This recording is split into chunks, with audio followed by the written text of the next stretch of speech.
High-quality graphic images have become an essential component of social and behavior change communication. They are especially critical in the print materials we develop for use in low literacy or multi-language settings, where written words are often barriers to communication. Visual images can stimulate interest and curiosity, capture attention, communicate difficult concepts, and add context. In this video, we're going to share an innovative technique called the photo-to-illustration process. This technique involves tracing a reference photograph to capture the key proportions and other elements, and then manipulating or translating the image using computer software to create realistic illustrations. The photo-to-illustration process presented here has the benefits associated with high-quality photographic images, but the flexibility and adaptability of line drawings or illustrations. Illustrations developed using this technique have often formed the cornerstone of highly successful communication tools, including a global resource developed by UNICEF in 2010, known as the Community Infant and Young Child Feeding Counseling Package. The technique presented in this video expands upon steps for the photo-to-illustration technique outlined in the UNICEF adaptation guide for this package. The high-quality images resulting from the photo-to-illustration technique and the materials they are used in are often highly valued by community members as art. When individuals can really relate to and find value in the images, our experience shows that this helps the message stick. Clearly, the artist has a critical role on a social behavior change communication team and really serves as a change agent. Our main artist, Victor Nolasco, works internationally but is based in the Dominican Republic. He's trained many artists from multiple countries over the years and has assisted Spring in developing and adapting hundreds of images using this process. Hola, soy Victor Nolasco, artista gráfico nacido en la República Dominicana. Y hoy vamos a aprender a cómo hacer muy buenas ilustraciones basados en la fotografía como referencia. Now we're going to take you through the steps of creating and refining an image on feeding a young child, using an example from one of our country programs in Guinea.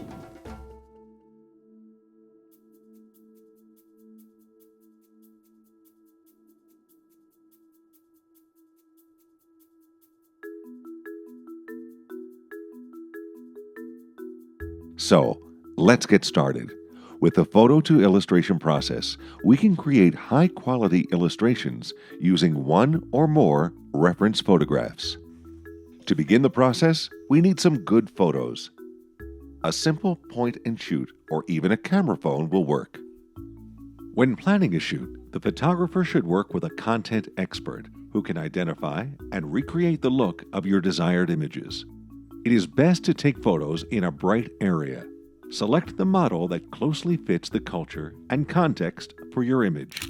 Take photos that show the model's entire body. Additional close-up images can supplement and provide more detail later. Consider the angle you take your pictures from. This is the same perspective that the illustrators will have. After the main photos have been taken, it's a good idea to take supplemental photos of each person, object, and location. These can be useful to the artist in filling in any gaps. If you're nervous about reference photography, don't be. The best tip to keep in mind is just keep taking photos. In order to transfer these photographs into realistic illustrations, you'll need to access some equipment. First, you'll need a printer to prepare the photo for tracing. Next, you'll need a light box to trace the photographs to create line drawings. A scanner is required to import the line drawings into your computer. You'll also need a computer with Adobe Photoshop or similar photo editing software. These tools are used to alter illustrations and add color, shading, and volume. The artist and the team have to decide which reference photos to use in creating the illustrations. Sometimes the team may need elements from several different photos, which can be combined or manipulated in Photoshop later. Once the best photos are selected, they will need to be prepared for tracing.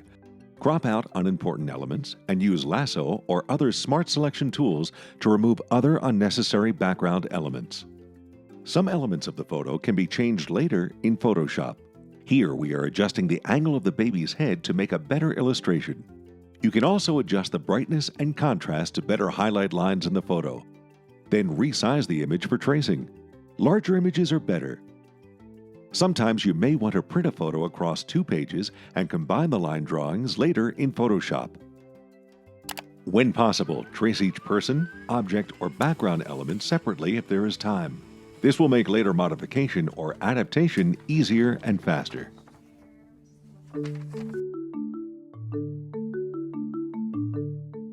Once you have your photos printed, you can begin tracing. Here we are using a lightbox to trace a printed photo.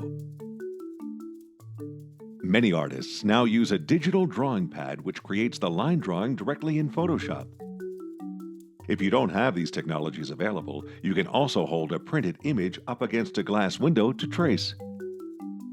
Using a sharp pencil, trace the photo on the back of the printout along the lines of the image. You may have to fill in sections if lines are hard to see, or small adjustments may be necessary to make the perspective of the line drawing more appealing, such as adjusting position of an arm or leg, or eliminating an unwanted element. For example, a lollipop can be turned into a child's toy. Ignore background elements for now. These can be added later in another layer, making changes easier to manage during the process. If available, a magnifying glass can help you see the line details while tracing. Using large printouts of pictures can also help. Inking the pencil tracing may be necessary to guarantee strong lines. Alternatively, pencil lines can be cleaned up in Photoshop after scanning. Many artists prefer inking because the lines are more precise. When finalizing the tracing, it is best practice to make sure that the lines connect and there are no open holes. This will make adding color easier in later steps. Different sized pens can add detail and effect to your ink tracing. Small details should be traced using super fine pens. After inking, pencil marks should be erased as much as possible for a clean image. Once the image is clean, the tracing is ready for scanning. Place the tracing in a scanner and upload the image into Photoshop.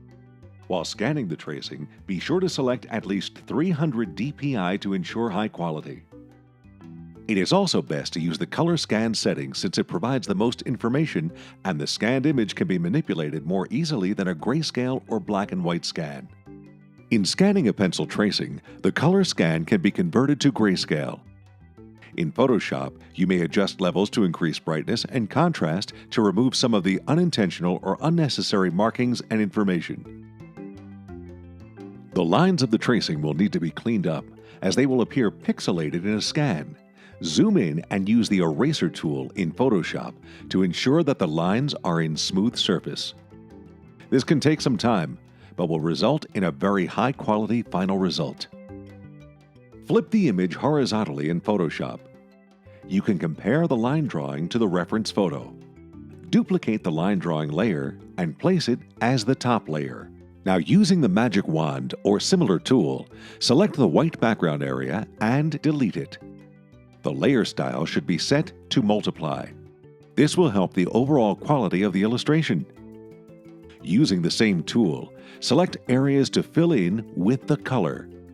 When we selected the mother's skin here, the wand tool also selected her shirt. This means there is a gap. You can zoom in to fill in the gap using the brush and eraser tools. When you select an area to color, hold Ctrl and use the wand tool to select all the areas that use the same color, such as the mother's face, arms, and feet. Then use the Paint Bucket tool to add the appropriate base color. Switch to a new layer and fill in another area with a new color using the same Paint Bucket tool. This keeps every color in a different layer. For an individual skin tone, choose a swatch from the color palette and apply the color consistently to all skin areas. Each color should be added to its own layer, not the layer of the line drawing. At this stage, it is best to get feedback on this flat color version of your illustration from the technical team, and if possible, pre-test it with the community. This will save time if adjustments are needed. Once the flat color image is approved, it is time to add volume to your drawing. Adding volume to the illustration involves making areas of the image lighter and darker to add depth and dimension. This makes the illustration look more realistic. Use the original photo as a reference to find where highlights and shadows naturally fall. It is a good idea to duplicate each color layer before adding volume to preserve the original flat color image, just as you preserved the line drawing. For highlights, use the Dodge tool. Set the Dodge tool to low around 10% and use a soft brush. For shadows, we use the same technique using the Burn tool. The tool should be set to low with the soft brush. Begin with very general volume, then zoom in. Use a smaller brush, and continue with details. Using the Alt button with either tool will cause it to do the opposite task, so you can add highlights and shadows at the same time. When you're done, adjust the brightness, contrast, and saturation of the layer to make the volume effect more or less dramatic. Repeat the process with all the colors where volume will be applied. When we have the full volume illustration, we can increase the quality by adding patterns. Creating a pattern is easy. You can find inspiration in photographs or by searching the internet. Patterns can be made with a simple brush tool or by using an available image. In a new file, copy and paste your symbol repeatedly into your desired pattern. Merge the layers together and import the pattern into the illustration file. Position and resize the pattern layer over the clothes layer. Set the layer to free transform and use the warp feature to adjust the pattern to look more natural over the clothes. Cut the pattern to fit the clothes layer. The layer style can be set to overlay so that the pattern matches the volume that has already been applied to the clothes. This technique can be repeated for patterns for other clothing. Once your illustration is finished, you can combine it with other illustrations to make a complete scene that includes background elements if necessary. Here we have added a floor mat, using patterns from the mat in the original reference photo. You can also add objects that you have created separately or use other stock images, like a chair or a bowl. When the illustration is complete, save your layered file, but also save a copy and export it as a flattened TIFF image.